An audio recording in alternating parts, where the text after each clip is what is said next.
5 סיבות להתחיל לטפל בעור כבר בגיל 25-30.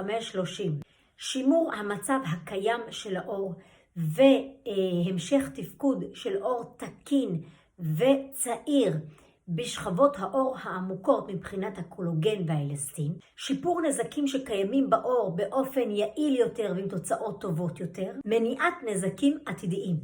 בעולם הרפואה, מדענים ורופאים מדברים תמיד שהרבה יותר קל למנוע את הבעיה מאשר לטפל בה כשהיא קיימת.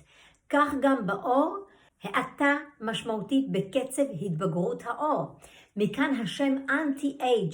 כשאנחנו מטפלים כבר בגיל צעיר בעור ובהתבגרות של העור, אז העור יודע לשמור על התפקוד שלו כעור צעיר גם בשנים הבאות. חיסכון משמעותי בעלויות עתידיות לטיפולים כמו הזרקות או טיפולים פולשניים, כי פשוט לא יהיה בהם צורך.